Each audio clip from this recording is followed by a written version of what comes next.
লা ইলাহা ইল্লাল্লাহ। সুদে টেদি তরিকা কোন লাভ হইব? এই হন্ডাতে টেসে যাবে কি বেশি চাইছি?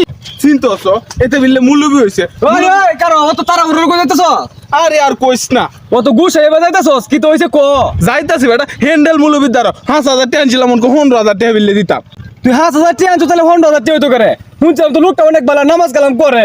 আমি যাইতাছি মূল্যবির দ্বারা আইসে যাই আয়। আই যাই।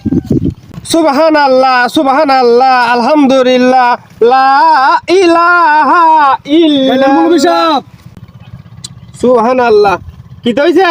কইছে তো খুব ঝামেলা। এই বিলা আমরা তো 5,000 টাকা নিছে অন বিলা আপনি 15,000 টাকা চাইতাছন। তুই কি তা এটা মধ্যে কি সাল্লাসি করতেছ নাই তা? 5,000 টেনিস আসবে 1 বছর হয়েছে, টেহার নামে কোনো উদ্দেশ্য নাই। 15,000 টেহাইছি বেশি চাইছি রে বেটা। বিহদ হইরে আমনে তো আমি 5,000 টাকা নিছি 15,000 টাকা চাইলেন খাইতাম না আমি অতটা টাকা দেম করতো। নেওয়ার সময় তো তোমার খুব রস গস আসিন, ওখান দেওয়ার সময় তোমার মুখটা এবাকে লেগে। আমরা তো আমি খুব ভালো ভাবতাম আমরা এবার সুদের ব্যবসা কুম্বালা থেকে শুরু করছুন। আহা বাতিজা, এটা সুদ খাওয়া কয় না।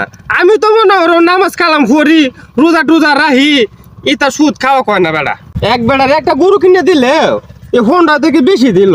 এই হোন্ডাতে টেসে যাবে কি বেশি চাইছি? ও বাতিজা তুমি, এটা কি সুদ খাওয়া কয়?